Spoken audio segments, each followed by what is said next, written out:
This is the Heroes Podcast. I'm so happy to be here with Wassim Dabboussi. So good. How are you, Wassim? Hey Andre, I'm outstanding. Great start to the year. Thank you for having me. I'm excited to be here also. Lovely. So Wassim has come to Australia as a migrant, escaping a civil war-torn Lebanon. And unfortunately, that country is now third poorest country in the world. And he was struggling while managing the ongoing trauma that he's experienced in his homeland. He discovered personal development in his 20s. Now, this guy is not 20 anymore. You can tell he's been through a lot. I'm And 21. exactly. And he unleashed the sleeping giant within. Well, I think I've been there on that course. So he has transformed his mindset multiple times, including overcoming the financial ruin in 2020 due to COVID. That was a big one that we'll probably talk about. And he has reinvented himself, giving deep info in the crypto and digital asset space. So Wassim is now managing a multiple six-figure crypto portfolio, and he started from scratch in 2021, and he has a lifestyle. Now, ladies and gentlemen, welcome, Wassim. Well, where do we start? Like, how did you end up being here? But maybe just take us back to, yeah, the life that you've been run away from. I mean, this is scary, Lebanon. Yeah, yeah. Look, I remember growing up in Lebanon, and I remember seeing bullets flying outside of my window. I remember there was a couple of scares where my dad wasn't going to come home, or we didn't know if my dad was going to come home. There was a major car bomb that was planted just around the corner from his business, and the whole city was just in shambles. And for hours we had no idea where my dad was. And these back in the day, there was no mobile phones. Lebanon already at that time had very little, like we had electricity rationing at the time, so it was hard to get in contact with people. And like that was probably one of the most traumatic experience I had as growing up, was seeing this car bomb go off, and I could see it from the balcony of our house. And we heard this massive explosion, we saw all this smoke, and then the city was in chaos.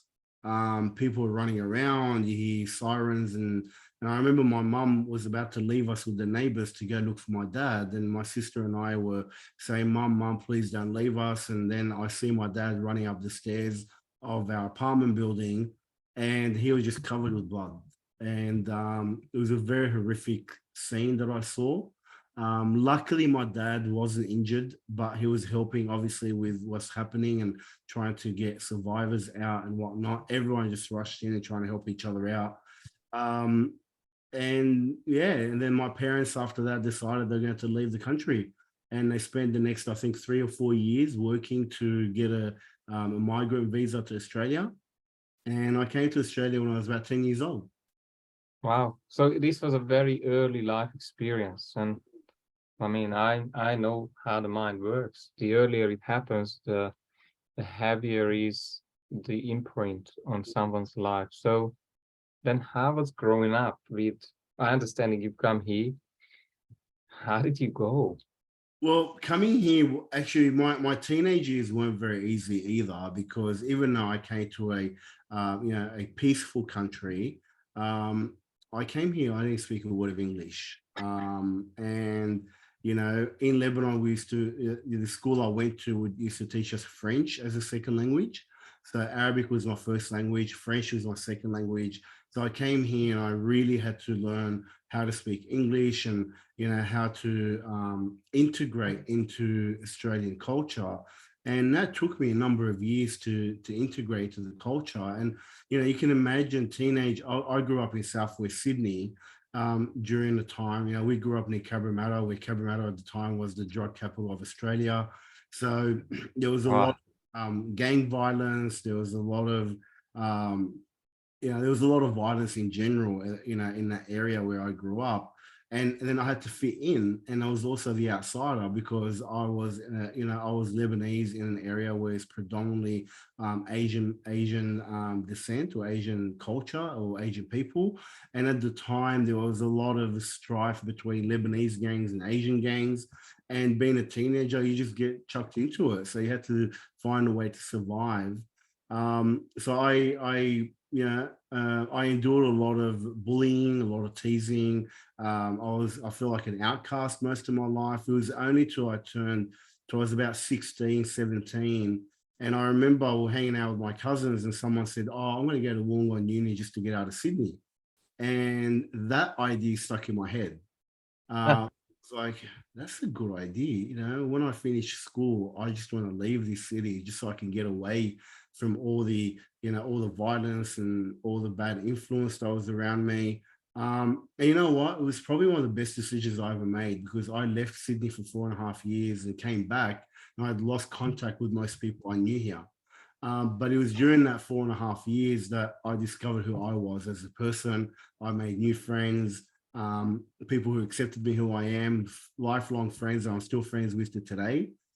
People I met at uni, I made some really amazing roommates who are still mates today. We've been in business with them in the past.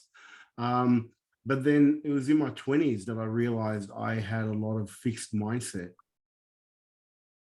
And then I remember I got into personal development through network marketing.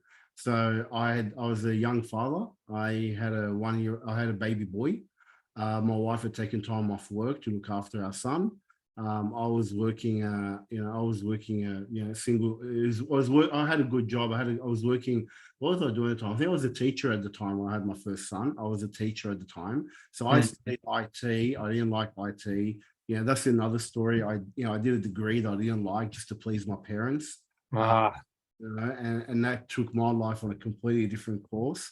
There's so many different ways we can go. It just depends which way you want to go. well, where was the point where you felt lack of self-worth? Then, and my audience would love to maybe hear what was maybe the worst story, and then what has shifted you to towards a new version of self. Throughout my teenage years, I felt no self-worth. I was living in between these two worlds where my parents, who were migrants, were trying to adapt and understand the culture we're living in. And then I had a completely different experience at school. Mm. And I didn't feel like I fit in either two. My parents were very strict at one stage, and whenever I didn't perform, I feel like I wasn't good enough at school. I had problems socializing and making friends. I had maybe 3 or 4 friends at school, so even there I felt no self-worth. And even meeting and making friends, it was only to about maybe year 11 or year 12 when I changed school. I went to an all-boys school, and I started making, it was a very multicultural school, and that's when I started making a bit more friends. But throughout my teens, I felt no self-worth. I was overweight. I you know I didn't really feel like I could. I've always wanted. I had the drive inside that I wanted to succeed, and I was ambitious, but I never believed I was worthy of it. And To about the age of 25, that's when I discovered that I need to change. and what did you do in that 5 years? Because I believe I will take a note of this, because that's a big one. You changed the environment. You put yourself into a new environment, and that's at times the most important thing in people's life, to create change. What did you do? You mentioned 4.5 years it was, yeah? Yeah, so at the age of 18, when I finished high school, I got into University of Wollongong. I was quite fortunate that I had a really good career advisor who backed me. I was an intelligent person at school. Teachers could see that I had the potential, but my environment and a lot of my self-belief, or lack of self-belief, I should say, really hindered my results at school. But I still, I still achieved. I was in the top classes. I was in the, 3-unit maths. I was in the high-end classes, but I wasn't top of the class. But I had a really good career advisor that believed in me and helped me apply for an early admission to University of Wollongong. And then when I went to Wollongong University, it was a completely new environment. By that stage, I knew English. I knew the culture, in Australian culture. I'd adapted. I felt like I knew what to do. Like I knew how to socialize by then. And because I could leave all my history behind and start fresh, I made new friends. Letting go of my history, letting go of all I knew. So I seeked out friends who, at the time, some of them were good for me, some of them were not good for me. That's some of the things you learn throughout. I was still young. I was 18 years old. But I was fortunate enough to meet some really lovely people who, who were there for me. And, like I said, we're still friends till now. But moving to that environment, I got to choose who I was around. And also, one of the great things about university is such a diverse environment. You can actually choose who you want to be with, who you want to be around, what kind of.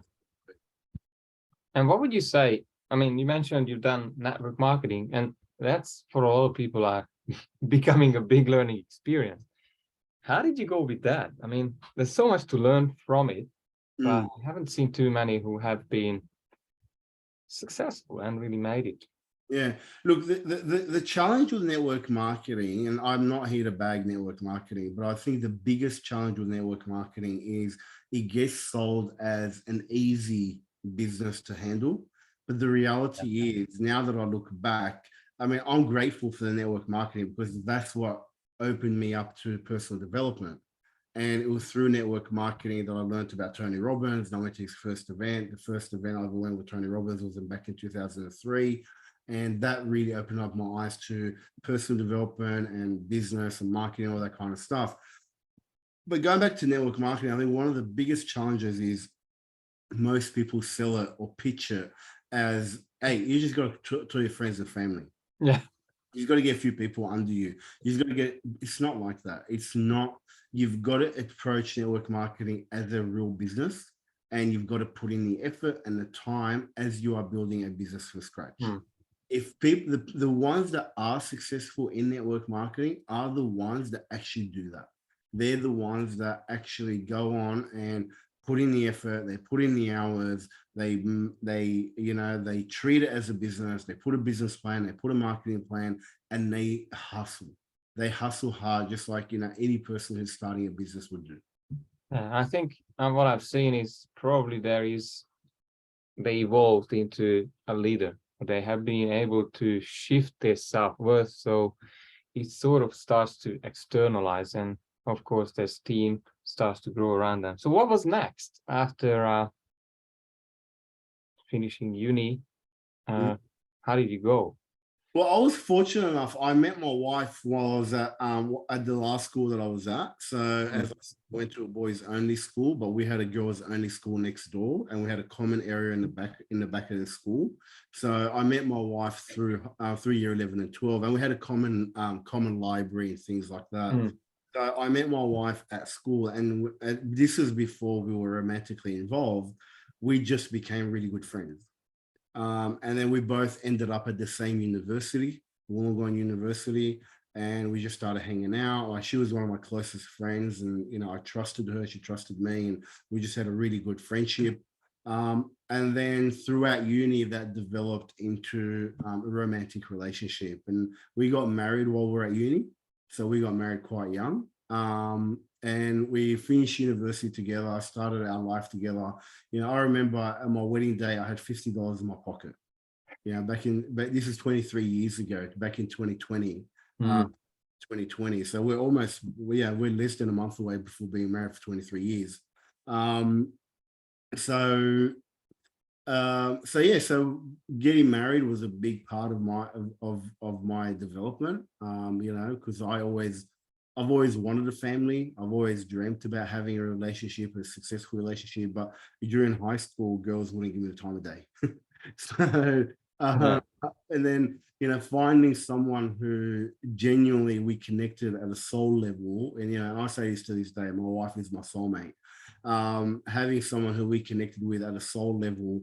And we started our relationship and our marriage basically with nothing. Like we literally had $50 in our pocket on the day we got married, had no other money to our name. And we built everything from scratch to where we are today. I think that was a big thing for me, is I had to prove to, I had to prove to not just to myself, but to those that said that we wouldn't make it because we got married so young, so many people were against it. Mm. My wife and I think, had a chip on our shoulders to prove the world wrong. So we committed to each other that no matter what life throws at us, we'll find a way through, because if we fail, everyone's going to say to us, "We told you so." So what a motivational formula, huh? Yeah. And fast forward, I mean, you mentioned in the beginning there was, or we talked about in the beginning, there was a crash that has come just before COVID, unless you want to take us something else. Like, I'm always wondering, like, if someone is set up for, you've done all the work, probably you've done a lot of personal development, then how does these things just get people who are so proactive, working on themselves and growing, and then something like COVID? Yeah. What happened? How did it catch you? Well, the last businesses I had before COVID was gym. I had a gym. In late 2000s, so probably around 2009, 2010, I got really into fitness. As I said, I was overweight in my teens and my 20s. I got into personal development. I started looking after my health a little bit better, but I was very focused on making money. I was very focused on, building a business and whatnot. So my health always took a back seat, as they say. When I turned 30, I thought I'd go do a blood test, and I came back with an elevated cholesterol level, and that scared me. And at that time, it's funny how sometimes there has to be incidents that cause that change, right? So I remember I had just finished off one business after the 2008 global financial crisis. I'd got out of the business that I was in, and I thought to myself, I'd lost a bit of money here. I actually lost $100,000 in one day when the global financial crisis happened. And I thought, I'm just going to play it safe for a little bit. I went and got a job as a sales rep. And I thought I'd play it safe for a couple of years, let the world recover before going back into business. So I spent a couple of years just working as a sales rep. But I remember one day early on in my sales career, I was getting in the car, and I was overweight at the time because as I said, my health was taking a back seat, and I actually ripped my pants because they were so tight, and I was overweight, and it was a very embarrassing moment in my life. So it was at that moment I said, that's it. This is not the standard for me. I've got a better standard for myself and whatnot. I went and got a blood test, realized I had the elevated cholesterol levels, and that kicked me into gear, and I got really health and fitness. And over the next few years, I lost all my weight. I put on a lot of muscle. I was training 5 days a week. I was training for an hour and a half a day. I was, looking after my my diet, and I really, really got into it. So my brother was also the same. Me and my brother were really, really into it. So we got into a business, and we decided to get into gym. So 2015, 2015, we opened up our first gym. And we spent 5 years building that we're starting to see the light at the end of the tunnel. We're working hard. We're starting to see, we're going to make it. And then COVID came, and we pretty much lost everything overnight. We lost all our income overnight. And then when the lockdowns were finished and we reopened up again, we lost 50% of our customers because people were so scared of going back to the gyms at the time. And all the media at the time and all the news was scaring people from going back to the gym because they were supposed to be a hotspot. So that's how I got hit during the pandemic. So do you see some gyms have sort of reopened and they're back in business? But I mean, I guess they are still looking for those results that they've had before COVID. How is it now? Well, look, I mean, one of the biggest mistakes I learned, and I think this is something that's very important that I should share. One of the biggest mistakes that I was learning in my journey in personal development, and I think a lot of people who get into personal development, they just start taking on everything. And I made that mistake without validating. I trusted and not validated. So a Mm, lot of the information I was getting from the so-called wealth gurus was what we used to call OPM, other people's money, mm, which which is a very dangerous place to play in, especially when a pandemic comes. You know, the idea used to be, you know, use other people's money, keep borrowing money and investing, keep borrowing money to grow your business. And that's what got me. Because we're still growing the business, I was still highly leveraged. I had a very, debt to asset ratio, a very high debt to asset ratio. okay. So when the pandemic came, I didn't have enough capital and didn't have enough equity to see me through. Some older gyms or some gyms or people who were not as high Mm, as I am, they made it through. But some of the some of the smaller guys like us who were highly leveraged, we didn't make it. So these bigger and you know what? This is one of the biggest things that has actually happened during the pandemic is the smaller people were the ones that got wiped out yeah. because they did not, we didn't see it coming. Nobody saw pandemic coming. We didn't know this was going to come, and we were just going on about life, like we continue to grow and we'll pay it off in 5 years or whatever. But the smaller guys who are highly leveraged and didn't have that enough cushioning to get them through, they're the ones that copped it. I was one of those. So the bigger gyms that had more equity, they were Yeah. able to withstand the shock of the pandemic, and they ended up getting the customers of all the smaller guys. Yeah. You'll see this across all industries, not just gyms. Yeah, of course. And then they ended up basically, I guess, taking the market now. Whoever is left standing Mm. now have the market. So how did you pivot? Like, what was, I understand that it must have been pretty traumatic. Well, making that decision was it was a difficult time. 2020, 2021. Mm, Especially beginning 2021 into 2020 was one of the most difficult times of my life because I was highly leveraged. Once I made the decision that I'm going to get out of this business and I'm not going to rebuild it again because it's going to take me another 5 years, and I wasn't willing to put in the 5 years worth of effort in. And then I made that decision. First, I had relief. I felt relieved that the burden is going to go. But when I looked into the details and realized what it's actually going to cost me, then and then going through the process and fighting the banks and fighting the franchisors and fighting the landlords and all of the stuff that comes with closing a business down, that was very stressful. And I walked into 2021 quite depressed. It was a very, very challenging time in my life. And that's when I knew I had to kick back into personal development really, really hard. So I ended up seeing a therapist. I ended up getting a personal development coach. I ended up getting a life coach.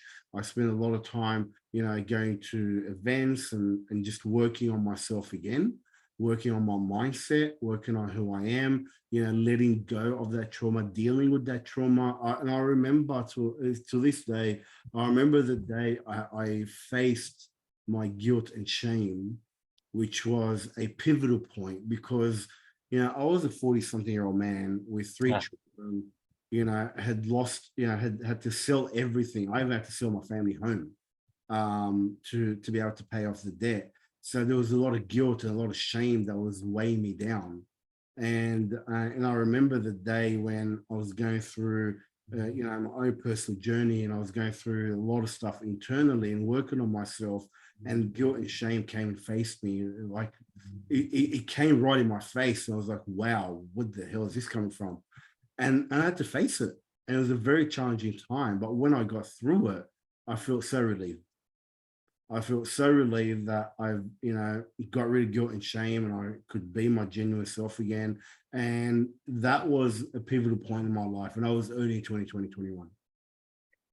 Well, it's must have been very powerful because as long as those emotions are dragging one down, normally there's no breakthrough, or there is temporary Mm. fixed changes. So tell us, what are you doing? How is this crypto space, digital asset space came about, and how do you serve people now? Yeah, look, another interesting story there, because when I was running my gym back in, between 2015 and 2020, there was, you may remember back in 2017, there was another bull market in the crypto world, and Bitcoin and crypto was all over the world. It was all over the news, we're on the internet, this and that. And I got involved in crypto back in 2017, but I got involved the wrong way. A friend of mine told me to get involved in this particular company. I knew nothing about crypto at the time, but I knew I wanted exposure to it.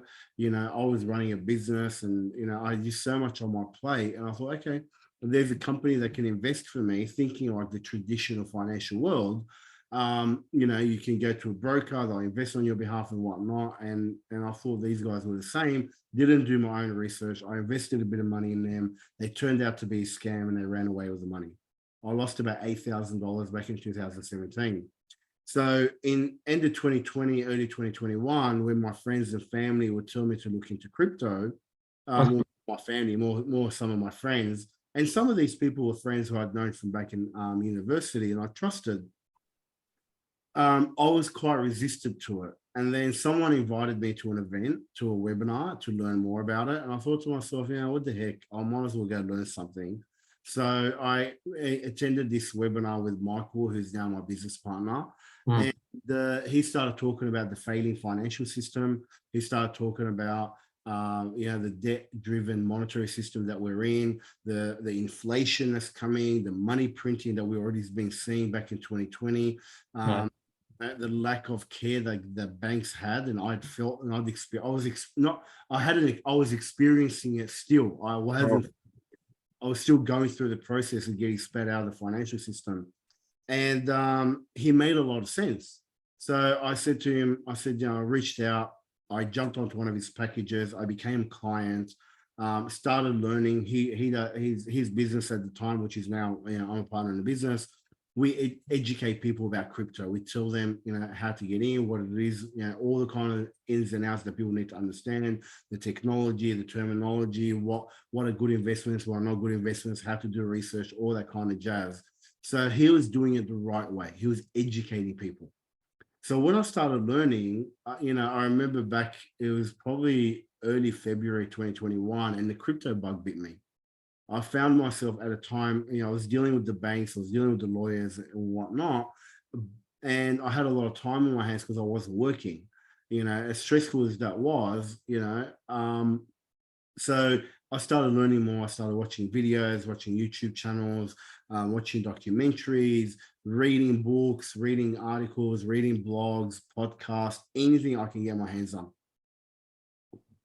And that's when I realized that this is the future of money. It took me 2 or 3 months to come to that realization after going deep down the rabbit hole. And then I said to my wife, you know what, I think this is my next opportunity. I need to get into this, but I don't, I'm not an expert. I'm not, even till now, I don't claim to be an expert. I'm fortunate enough to be working in a company of experts. I've got experts around me that I can get their advice, and they can tell me what to do, what not, what to look into, what not. So I reached out to Michael. I said, look, I want to get into this industry, but I don't have the knowledge that you do. So let's sit down and have a meal and see what we can do. And I remember, and I'm sure the story of Barnes and Edison, if you've read Think and Grow Rich. In Think and Grow Rich, they talk about Barnes and Edison, where Barnes came to Edison and he wanted to become a business partner with him, and Edison gave him a janitorial role. And he worked his way up, waiting for that opportunity. And then one day he overheard about the dictaphone, and none of his salespeople wanted to sell it. And he came in and said, "I'll sell it for you." And the old saying goes, invented by Edison and installed by Barnes, comes from. And I thought to myself, this guy has a business, he has a vehicle that I want exposure to and I want to help. And I can see that's going to help a lot of people. So I reached out to him. I said, mate, let's have a meal. Let's just sit down face to face, have a, break some bread and get to know each other and explore what opportunities can come. And that was a pivotal moment in my career again, because it was at that meal that we discovered that they grow in a business and they needed salespeople. I wasn't offered a partnership. I was offered a commission only sales role. And I thought to myself, you know what? I want to back myself and I want to prove that I can do this. And I said to them, I'm like, I'll do this on the condition that if I prove myself, we'll meet some targets, we can discuss what partnership with the business would look like. I said to her, this is a stepping stone for me. If I can prove myself, can we have that discussion? Michael and Phil, who were the business partners, they were the founders of the company. They said, yeah, well, we're happy to do that. So I spent the next 6 months proving myself, generating leads, making sales, growing the business, and then by the end of 2021, the business has grown quite dramatically with the help of myself and Michael. Michael's a great leader and he's a great business person. And him and I just got together like a house on fire. And yeah, we grew the business, and then 2022 came and we had an exceptional year in 2022. By that time, I became a partner. I was the head of marketing. I'm the head of sales and marketing now. So I found my way into this industry, even though I'm not an expert, because I believe that I can help people. So what we do, to answer your question, is we basically help people understand what digital assets are, what cryptocurrencies are, how they can get involved in it, even with very little investments. But one of the big things that we've learned by being scammed, by being through the financial system, by understanding how banks work, is we teach people about taking control of their own finances. That we don't take our clients' money. Like, we don't invest our clients' money, I should say. Like, we're not a financial services company. We don't have a financial services license. But what we do is we educate people how to do it for themselves. And we get paid a fee for that education. But all of our clients control their own assets. And that's the biggest thing about crypto, is when you control your assets, nobody can actually take that away from you if you're in control of it. It's like, I have this bottle in my hand, no one can take it off me while I'm holding it. But if I give it to someone to look after it, I've got to give them trust that they're going to do the right thing. And one thing we've seen over and over in history is when you give that trust to people like banks or anybody who has power, human greed comes into it. And once human greed comes in, we see over and over again, they take advantage of the smaller people, and they end up taking all the profits. We're not about that. We're about growing our assets and growing our investments, and we are in control of it. So what would be, just, I guess so many people out there who are still, so to speak, trying to get their head around this digital asset space. Maybe they have burned themselves like I did before. What would be sort of 3-5 tips that you would give to people who are keen to come into this game and hopefully do it safely? The number one thing is education. Before you invest a single dollar into crypto, spend some time learning. And what I'll do at the end of this podcast is I'll give you a link to a free education course that we give out to people. So it's called decryptingcrypto.com. You can jump on that, grab the free education. It will give you a taste of understanding what crypto is, what Bitcoin is, what blockchain is, why there is this, this revolution happening in the world, why there's so many people talking about it, and what is the reason for it. Is when you start learning about the traditional financial system, about how it's built, how it's designed, and you learn about how crypto is built and how crypto is designed, then you can make a decision whether you want to get into that. So the first tip is to learn. The second tip that we teach in crypto is never trust, always verify. And that's what I love about it. Blockchain technology takes away the trust needed in other humans. And, and look, I love humans. I'm not, I believe people do the best they can with the tools that they have, and people trying to do the right thing. But there's always bad actors out there. Right. Yeah. So when you learn that you can trust the blockchain and technology, and technology only does what technology is told to do. It doesn't have emotions. It doesn't think on its own. Even with AI and machine learning, all that stuff that's happening right now, they still only do what they're programmed to do. So when you trust the code to verify and hold your assets, then you're in control. The third tip is for me, look, learn, don't trust. You asked for 5 tips, which I think of them off the top of my head. Other than education, that's going to be the number one.